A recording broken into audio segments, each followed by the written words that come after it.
Welcome to the lecture on solidification. In this lecture, we will discuss about the freeze wave mechanism, which basically is found in case of solidification of alloys, and also we will try to see how to find the solidification time. Now, what we have discussed so far, that in case of alloys, basically the solidification, during the solidification process, the temperature decreases.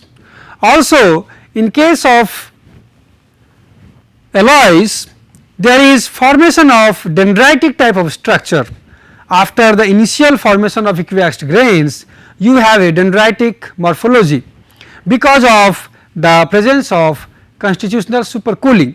So, the mechanism of solidification can well be understood with the help of a mechanism known as freeze wave mechanism in case of alloys. So, solidification is complete in terms of a wave, how it looks like.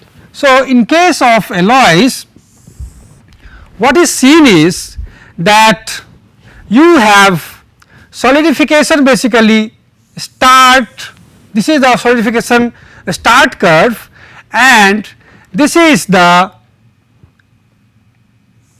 end curve. This is the mold center line and this is the mold phase and this is time. Now, this is known as a start of freezing and this is known as end of freezing.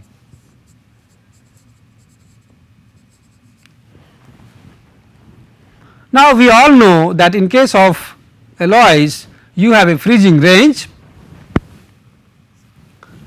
Now, what we see is the freezing started. Now, this is typically for a sand mold. So, what does this characterize? This characterizes the concept that when you have poured the liquid metal, at the mold phase it starts solidifying at this time. After this time has elapsed, the mold phase has produced the solid crystals and that is moving towards like this.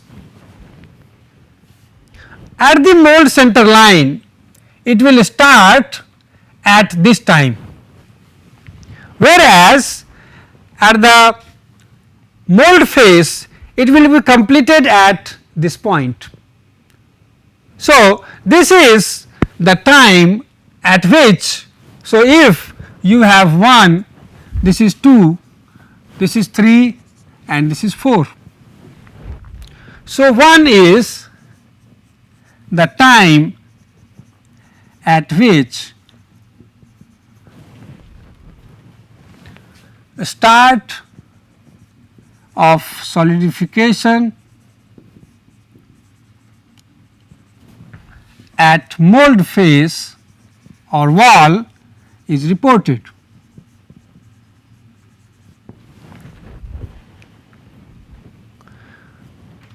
Now, as we move towards the mold center line, the solidification is delayed.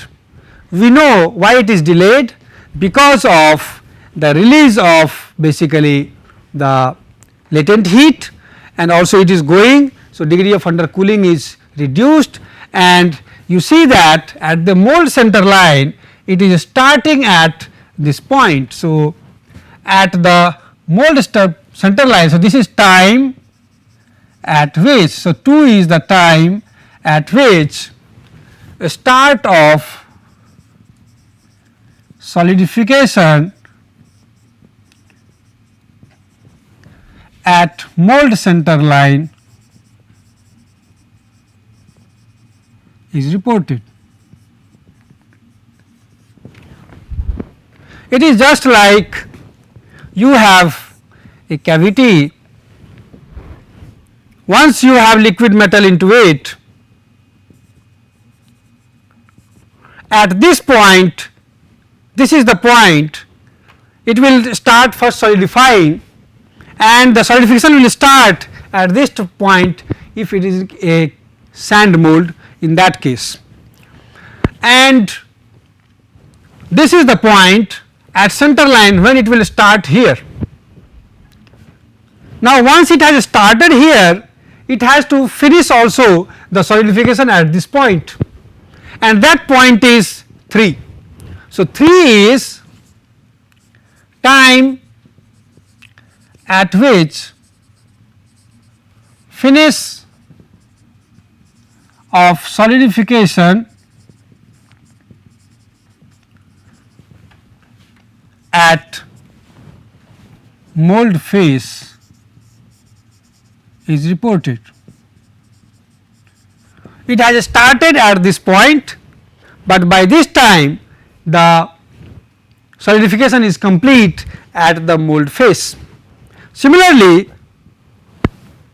at the mold center line, the solidification is complete at this point. So, 4 is the time at which finish of solidification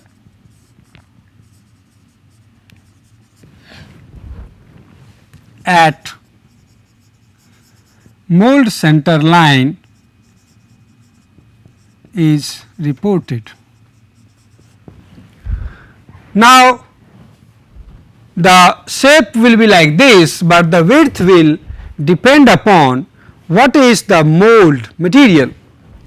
Now, what you see is, you can see that the time at which the mold phase has finished its solidification, at that time the solidification at the center line has not even started for this typically curve. So, the solidification at the center line starts at a much later time, and once the solidification will be delayed and delayed, there will be more chances of, and see that solidification is, although it is started at this time, it is finished at a very later time. So, the solidification time, total solidification time will be from here to here, 1 to 4, whereas the solidification time to be completed at the mold center line will be from 2 to 4. So, basically there is an index which tells, now the thing is that the alloys which have this as a wider range, they are very difficult to be fed. This is typically for a sand mold. If we take this as a metal mold, the characteristic of this curve will be like this. It will be going like this.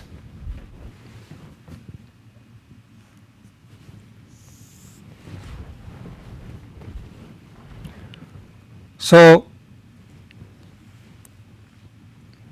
this will be again your mold phase, distance from mold phase,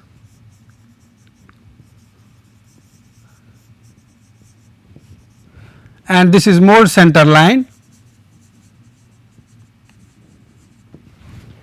This is start of the freeze wave,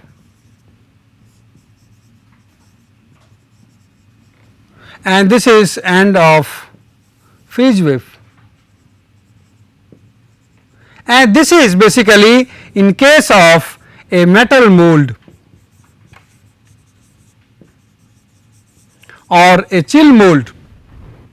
Now, you can see the difference, that in case of metallic mold, the solidification has started as soon as we have poured the metal into the mold. At 0 time it has started, whereas in the case of sand mold it may start at a later time.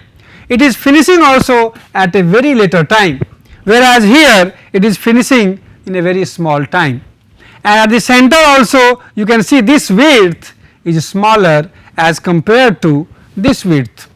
So, these are the start of freezing and end of freezing waves, so that the solidification is complete in case of the alloys. The only difference is that once you have the metal mold, because of larger heat transfer rate, this width becomes less, and that is why it is advisable to go for the larger cooling rate material, by which the solidification time is. So, this is the total solidification time in this case, which is quite less as compared to that of sand mold. Now, because of this, you are likely to get certain defects known as centerline feeding resistance. So, this term, so you have the sand mold, this is your sand mold. Now, because of this mechanism, there is a term known as CFR, that is known as centerline feeding resistance.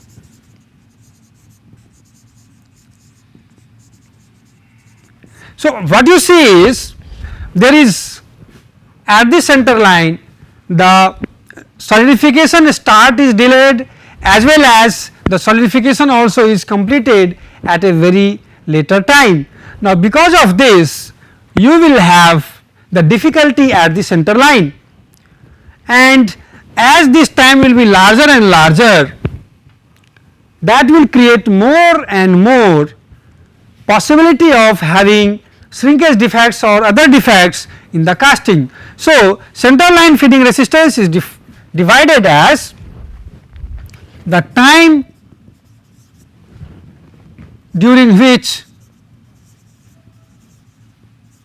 solidification is complete at mold center line divided by total solidification time.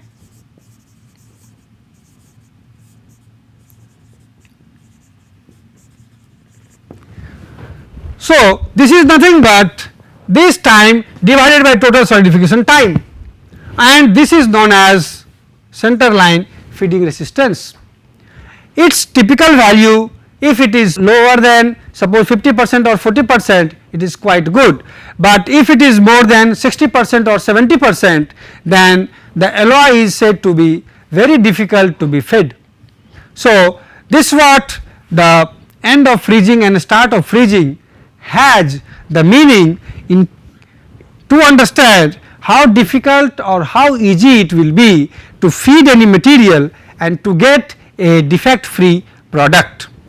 Next is to find the solidification time. So, how to find the prediction of solidification time? Now, what we have understood so far is when you are pouring the liquid metal in the cavity, it starts losing the heat from the surfaces. So, you have two things, one is the surface area, which is responsible for extracting the heat from the casting, and the another term is the volume of the liquid metal. So, there are two terminologies, one is volume of casting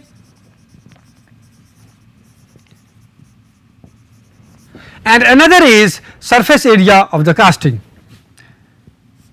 It is A, surface area of the casting.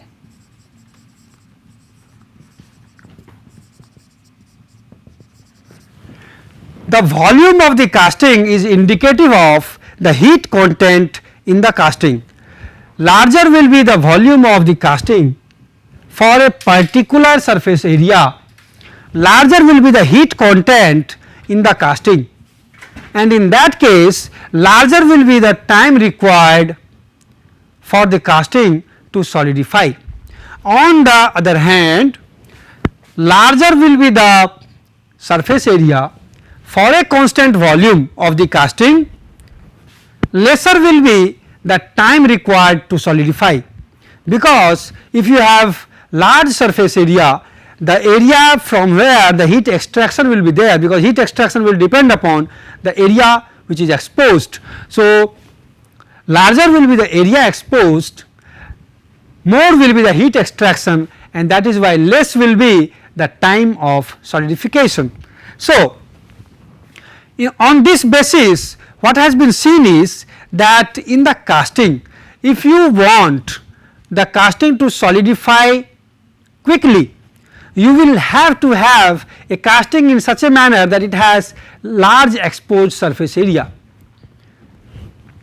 Whereas, if in certain case you want the casting to solidify late, you will have to have a shape which should have minimum surface area for a particular volume.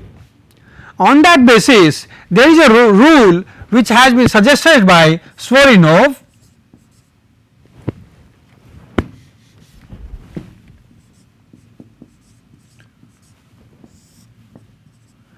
Chvorinov's rule. Chvorinov's rule suggests that the solidification time of a casting is proportional to volume by surface area square. This is the rule, empirical formula which is given by Chvorinov. It can further be written as solidification time Ts will be equal to Cm multiplied by V by A square, where Ts is solidification time of the casting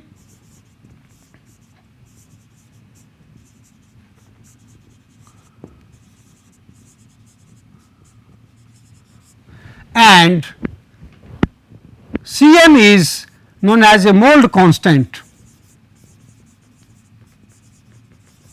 So, Cm is a mold constant which depends upon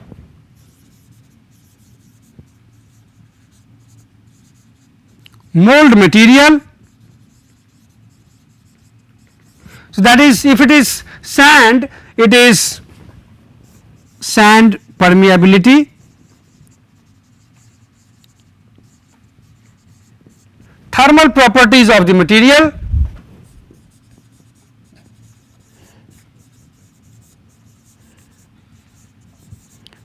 like its conductivity and pouring temperature.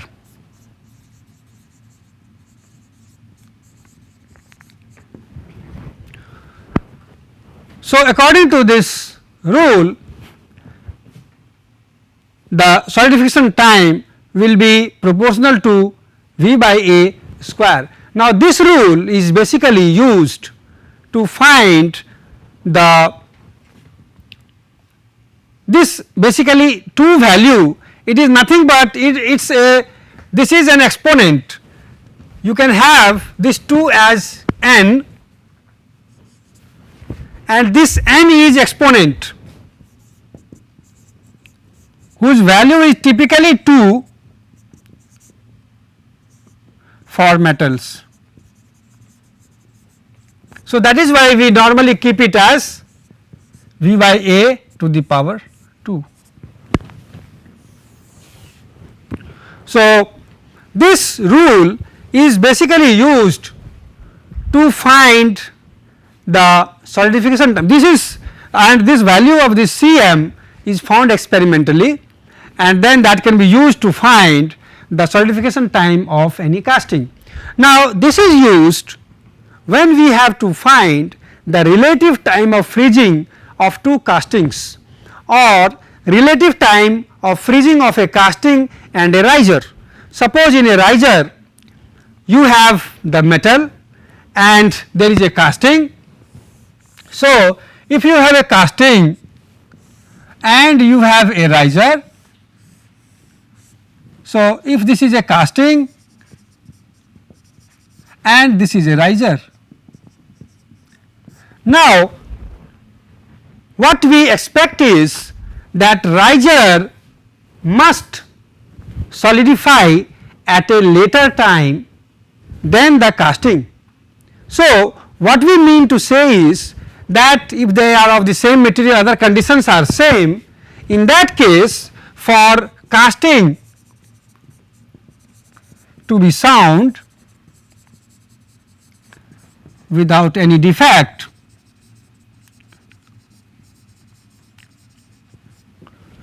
in that case what we can see is we have to find V by A square for casting and we have to find V by A square for riser.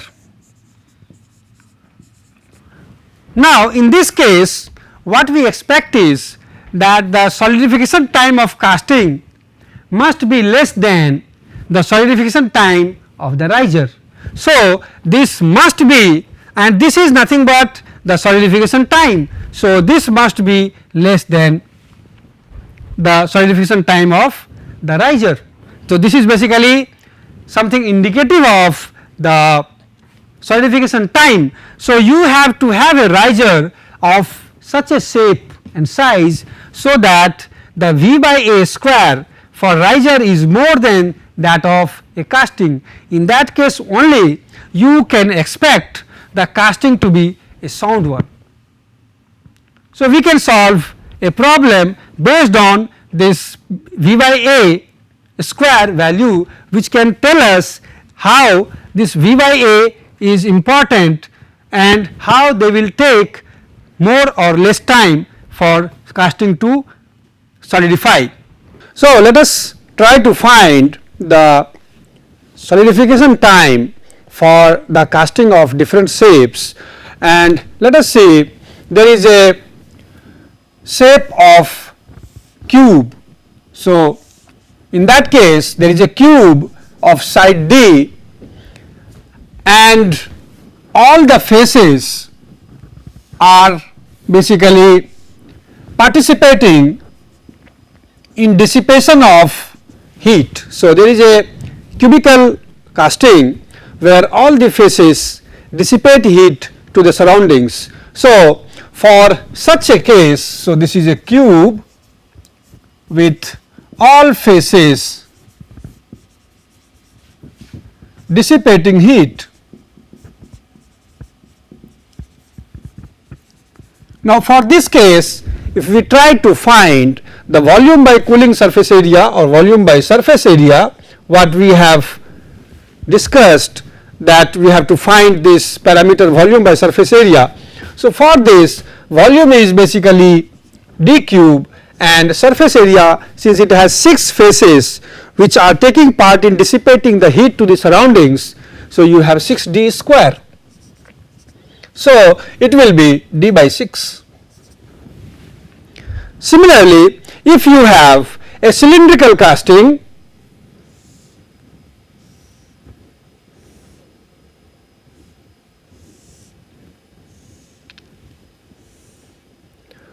so this is a cylindrical casting with height as d and diameter as also d.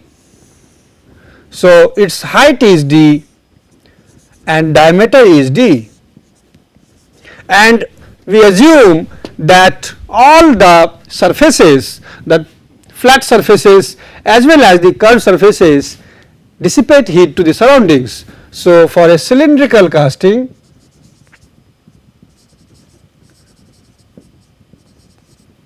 all faces dissipate heat to surroundings.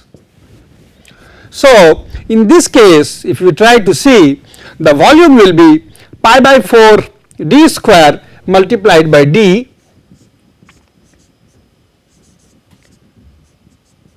So, that is volume, and its surface area will be, if you look at this surface area is pi by 4 d square, the bottom flat surface area, and the top flat surface area is pi by 4 d square, and this curved surface area will be pi d is the circumference multiplied by the height, that is d. So, it is pi d into d.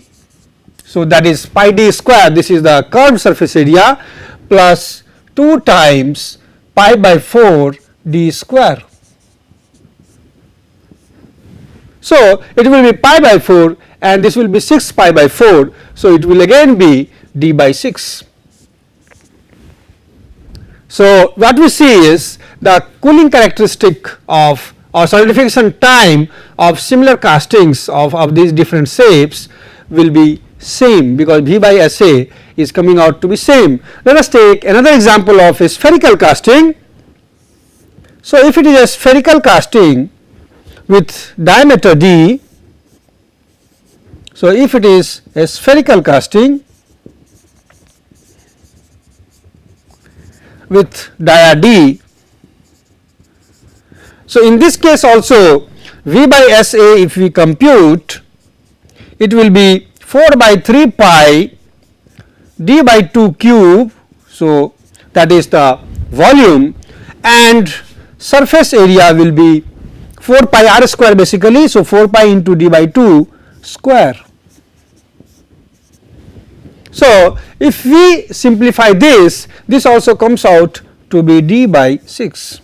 So, what we see is, if you have these 3 different shape of castings and having the dimension d as mentioned, then the V by SA is same. It means they will be taking similar time for solidification.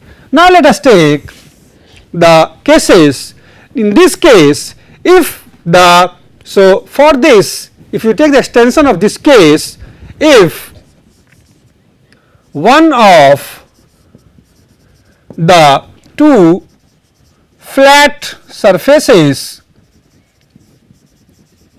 does not dissipate heat to surroundings,